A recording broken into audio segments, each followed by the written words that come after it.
Good morning. It's post-Halloween, the first day of November 2016, and it really feels like a bit of a change. The air is a bit cooler. You know, I walk every day after work to the pool after I get home, to our community pool, and do my laps. And it's another routine, kind of like making these videos. And I could really feel the bite in the air. It felt weird walking back from the pool, dripping wet, walking past troops of trick-or-treaters, you know, thinking, wow, how's SoCal, you know, everybody's out here. The kids are going out with, you know, containers with getting their candy, and here I am walking by, in a swimsuit, so, you know, dripping wet. Anyway, so this week should be interesting. Thursday, if I have this Friday off, I made a request to change my Fridays off so I can synchronize things better and stay longer in the desert, hopefully two nights instead of one night, if I can make this change. And it coordinates better with my family too.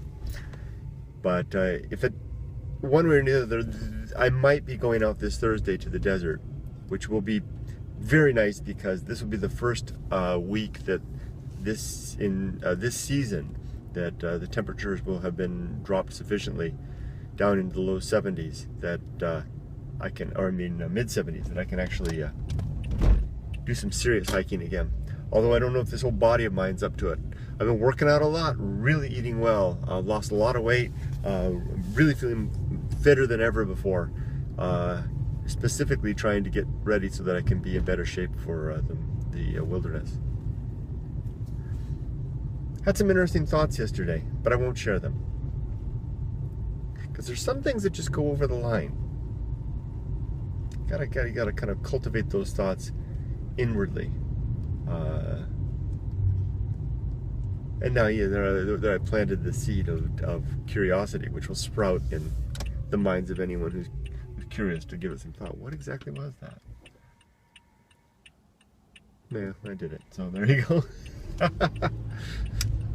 We'll let those thoughts mature in my own mind and see how they develop if I choose to share that here. It's kind of a piece to all this. It's related to deliberate action and deliberate decision making, which is a lot of what this is about. It's taking more responsibility and being responsible for the decisions that one makes. And by extension, requiring oneself to think more ahead of time so that you can make the best decision possible. It's a lot like parenthood in a way, or at least parenthood taken seriously. Okay, I'm off in the weeds now. Let's get back on it. So this is the good day meditation for the first day of November 2016. As I said before, there are 4 components: the affirmation of human rights, the statement of the 3 objectives, the recitation of the 7 principles, and the finish up with the rotten day forecast. Let's begin. The affirmation of human rights and civil rights. Individuals have rights which must be respected as we pursue good. So rights are distinct from privileges, privileges are something that you get by virtue of having earned something in society or within the group, which can be taken away if you show that you no longer earned that. Things like driver's license and property rights and things like that. Would we call it property rights? Are there rights related to property? I'm gonna say homeowner or property ownership, which the state can take away for good cause, demonstrated good cause. Rights, on the other hand, like the right to free speech, to due process, to free exercise of religion, are inviolate to the extent of to the point of nonsense, such as you can't go into a theater and yell fire. Interesting. There's an interesting crossover there. We need to give more thought to that. It's so enjoyable spending since I've started this process, making these videos, it's really done a lot to me. It's disciplined my mind more. It's kind of like the way daily exercise has disciplined my body and my routine. I'm becoming more physically fit and capable by virtue of the effort that I make to exercise on a daily basis and to eat well. Likewise, I won't go so far as to say I'm becoming more mentally fit, but I'm certainly becoming more mentally engaged in life. My free time is spent exercising my cognitive capabilities to whatever end they may go, often related to my principles and objectives, truly reflecting on them, seeking out their weaknesses, trying to tease out nuance that may add and build, which is indeed happening. You know, even though the video has basically the same title every day, it is moving forward. And what's happening is, as I exercise this, the new strains are adding in. It used to be that every time I added something new, like when I observed that temperance not only related to the consumption of things in this world, like food and drink and exercise and play, but it also related to the consumption of emotions. I had to remind myself for a couple of days after that to add that in. I don't have to anymore. It's there, and it's a part of it now. And every time like I yesterday added the 2.1, the idea that the very act of living, the things that we do in the course of our life, is a way of painting a thin veneer of meaning over the landscape of indifference. I have to remind myself of that for today to add that in, but after a couple of days I won't. It'll just be in there. So in a way, it's like, you know, every one of those builds up a little muscle. Like exercising every day, you get a little stronger with a new stroke with the swimming. And every day that I exercise this activity here, I become the foundation becomes a little bit more solid as the superstructure of ideas rises from it. So let's get on with it. As I mentioned, the human rights. I stopped in the middle of that. Rights versus privileges. Don't trample the little guy. Make sure that they have make sure that they are protected along the way. Don't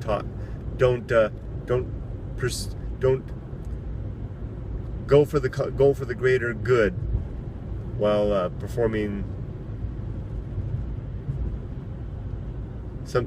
doing something bad to the weaker. It doesn't come out quite as good. Likewise, amongst the social groups, we have to respect the rights of groups of the minority groups in respect to the will and the interest of the majority. I need to work on that more. But basically, it sums up to individual and human rights. Big old moth outside. Huh. 2, the 3 objectives. First is the kind of lost my thought. The first objective is the development and maintenance of good, sound principles, the 7 I'll come to. The second objective is the exercise of good emotional reaction. So when life offers us challenges, and our emotions begin to rise, we will respond to those in a more mature and disciplined fashion, not giving in and running away with a tantrum, or performing. I've really fallen into a rut here. You know, sometimes you get speaking and you get a flow going, and I've fallen out of that. I just carry on.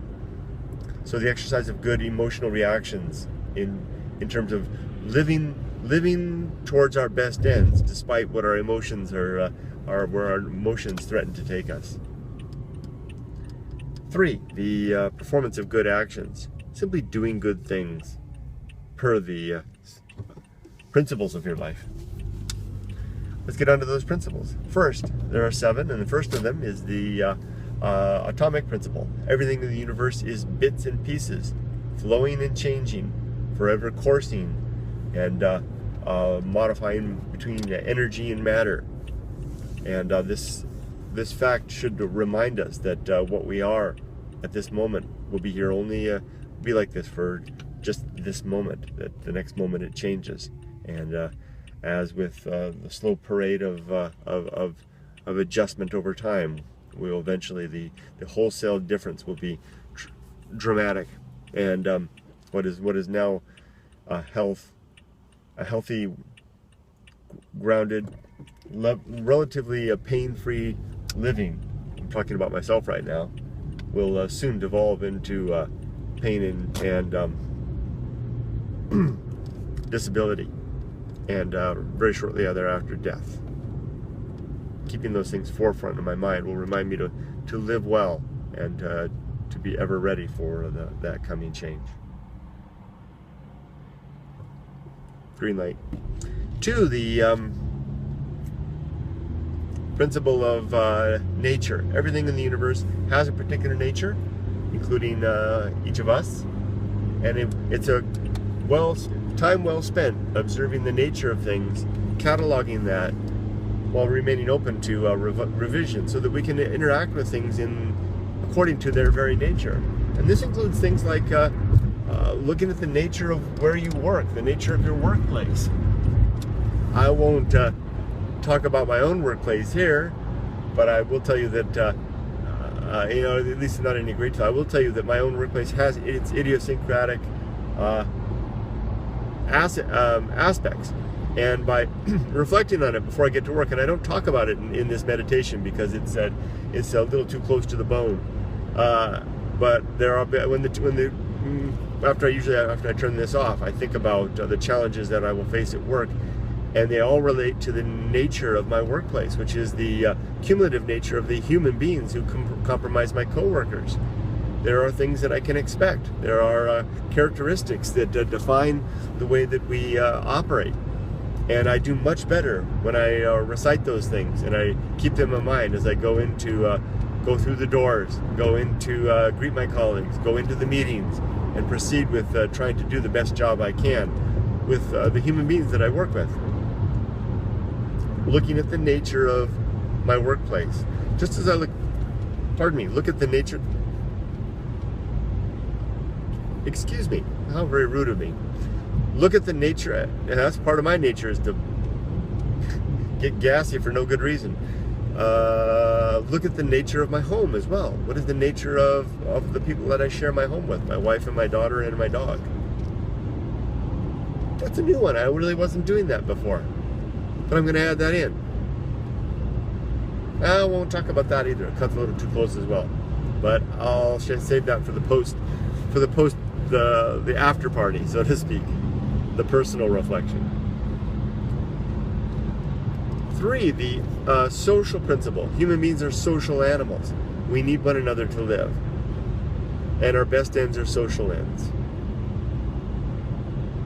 4, the principle of temperance. Temperance is the governing faculty.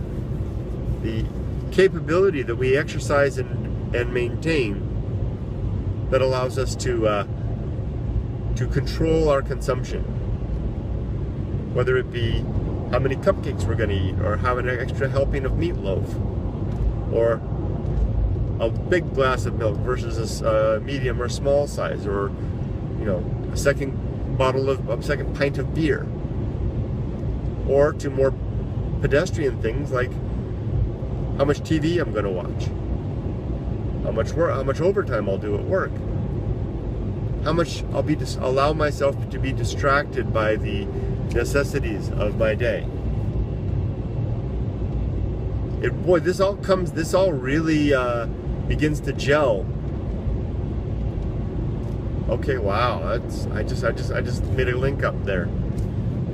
The version 2.1 upgrade that I did yesterday was in recognition that the very act of our living provides us a distraction from the great indifference. That if we quiet our minds and our activities, we are probably a little bit scared of what we're going to find, which is the quiet emptiness out there. Much, much better to distract ourselves with busy work, with the recitation of our gossip. Can you recite gossip? The recitation of our prayers and the exercise of our gossip, and to face down the emptiness of that really stands out there in the universe. And I just realized now that, oh gosh, am I going to lose it? I was talking about the social principle.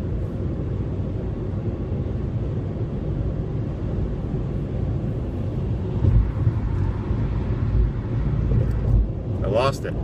I had a connection there. Gosh darn it. Had something to do with the social principle and temperance. Probably really very similar to what I was saying. Man. This is a phenomenon that's happening of late, where in the last decade or so, my mind has begun to slip, and thoughts pop into existence like quantum particles, only to pop out again. That's okay. It's okay. It had a lot to do with the idea that it related to the way that, could it be that I was trying to say that being social animals, that the very act of being social, of creating these social constructs, is another layer of distraction? That could be it. But that sounds too much like what I was saying yesterday with the veneer of meaning. That might be it, though.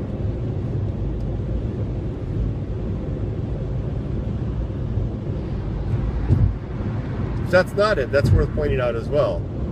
That the construct of society is another form of veneer, though maybe more out of necessity than anything else.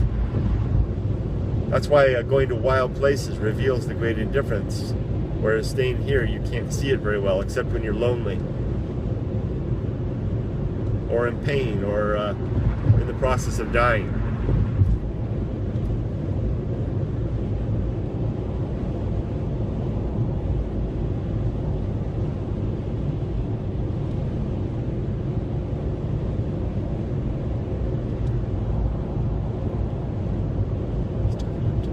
Temperance. What was I talking about? Temperance. Well, I'm sorry. I'm really out in the weeds now. I may have been talking about temperance. The connection might have been there.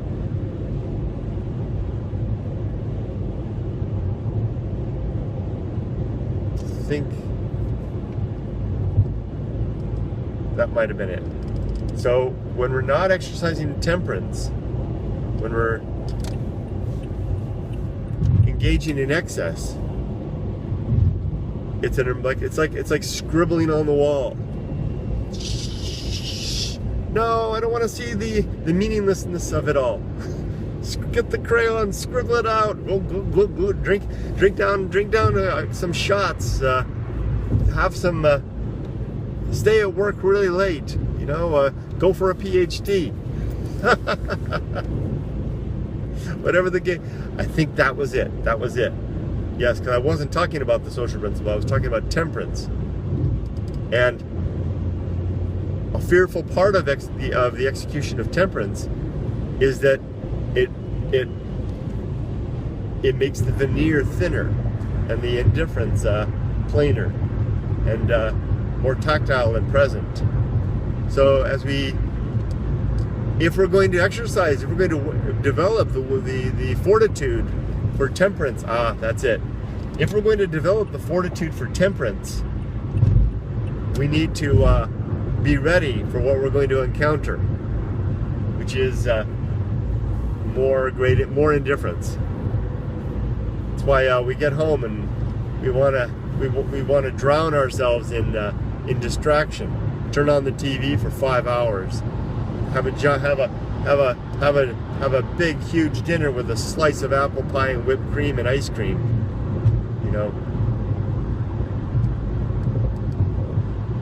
Watch hours of distracting videos.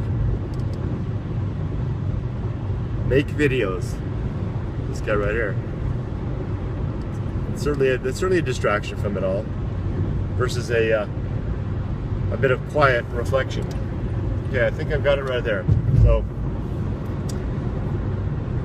wow, does this deserve a 2.2 upgrade? I think it does. This is a 2.2 because there's a connection now. I see the connection between temperance, or the lack of temperance, and the great indifference, and why temperance can be more difficult in that capacity. Interesting. Moving on to 5, the great indifference itself, which is reality.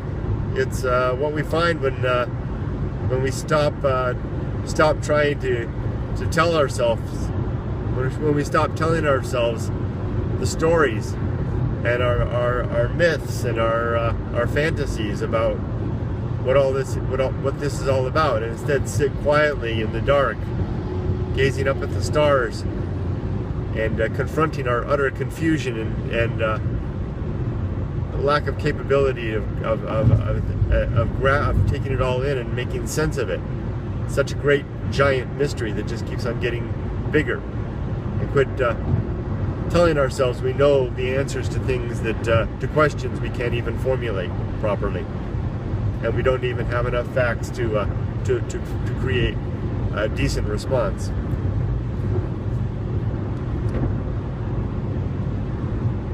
And to recognize that the activities of our living are a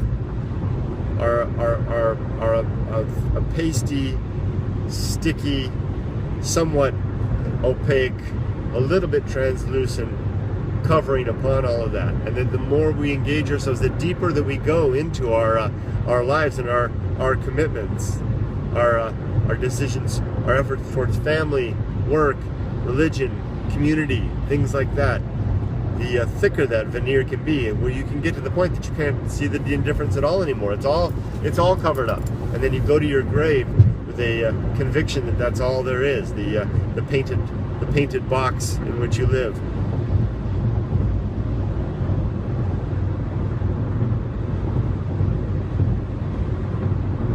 Six, reason, the governing faculty, the force by which we come to understand what is real, by observing facts, laying them out, putting them together in ways that help us to make arguments about the world, about how things really do work, and then making predictions based on those arguments that can be measured, and if they yield accurate results, or if our results match our predictions, then we may be onto something, but we cautiously further move forward. And if the results are different, then we're maybe off base. Either redo the test, recalibrate our instruments, reconsider our arguments, gather more facts, and until we know, then place our judgment, place our, as hard as we want to believe something is true, place our conviction on the shelf, and just say, I don't know, but I'm working on it. 7, virtue, the purpose of life. I define virtue, I borrow from others in defining virtue as the improvement of well-being for myself, for my family, for my community, not necessarily in this order, for my society, for my species, for the other species on the planet, the ecosystem, and the planet at large, and the universe, if I can be so bold as to imagine my influence extends anywhere near that far. Once we agree that improving the well-being is a good thing, then we can have active discussions about what constitutes well-being, and then work together to perform actions that will do that. The greatest thing about that is that it's malleable. Since this is something we develop, we can recognize where we're in error and make adjustments and change.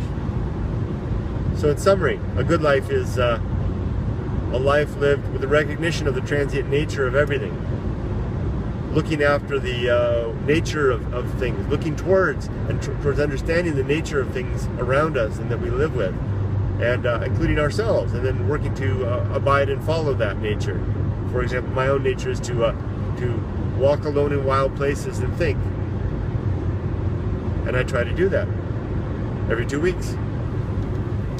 And also, the good life is a social life, working towards a larger, good that is bigger than ourselves, because it's a very rarefied and distilled form of goodness, exercising and developing our capacity and our ability to be temperate, is that a word? To enjoy temperance, to exercise temperance in life, in all things: eat, drink, work, play, sex,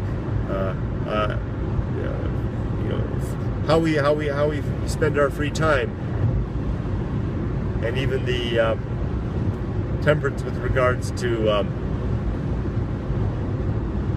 our convictions of seeking after some vistas, some view of the great indifference, of recognizing it for what it is, and of not wallpapering it over with comfortable pastel images of meaning. Facing down the reality of that emptiness. And when someone tells us that they found there's more out there, then open your eyes, open your ears, listen, open your mind, listen to what they have to say. And if it's no better than if it's no better than a wall hanging, than decorative art, then thank them for their time and move forward. Continuing to stare out that empty window.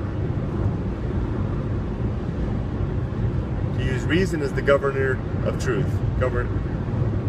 It's the governor of truth. The arbiter of truth.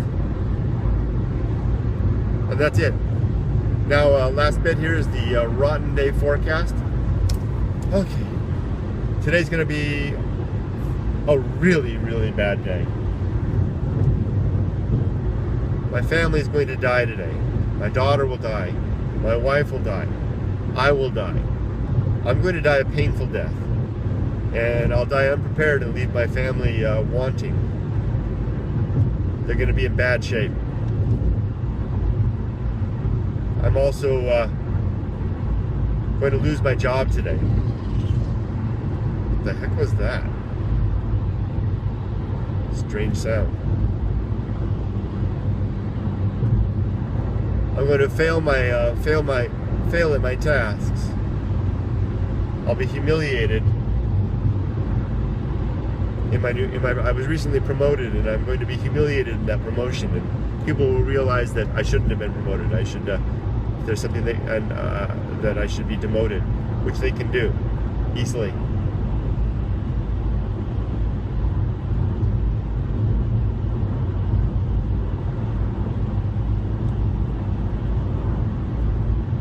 I'm going to make more financial mistakes that are going to leave my family in further ruin. Further ruin. All relative, right? And I'm definitely going to work for the rest of my life. Never going to get a chance to retire. Oh, what little time I have left will be attended by chronic pain, which medicine won't be able to help much. It'll be a struggle to get to work and to stay at work.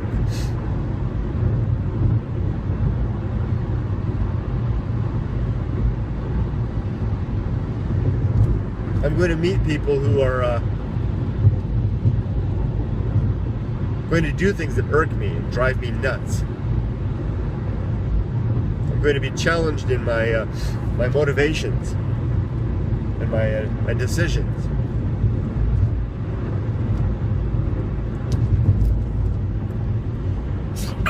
Excuse me. See, it's starting.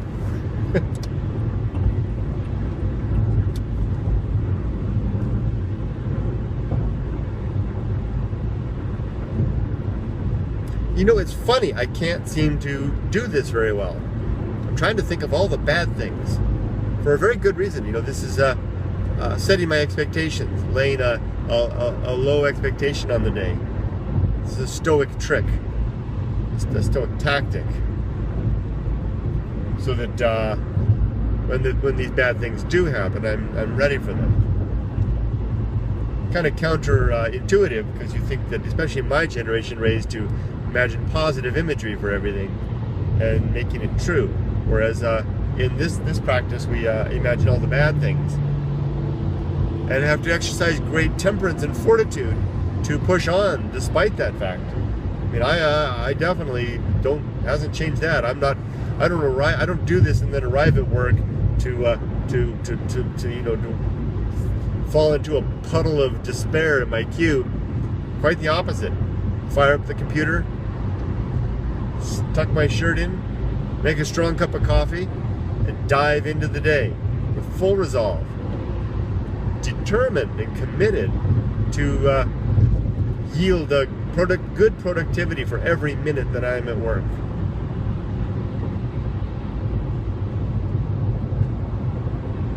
And at the same time, ready for the bad things. It really is, it does have that effect. Well, okay, I think I'll leave it at that. And I do have some challenging meetings today, and I'm ready for those as well. I'll go in armed with the facts, my best judgment, my considered most reasonable positions, and a humility and willingness to listen openly, to adjust where I've made mistakes, to make my best arguments for where I believe I have a good point, and to at all moments be calm and collected and reasonable, have an even, steady heartbeat, and a peaceful disposition, and an equanimical, is that a word? And have a heart at peace and in equanimity. Okay, thanks for watching, everybody. Have a wonderful day. Make it a good day. Take care.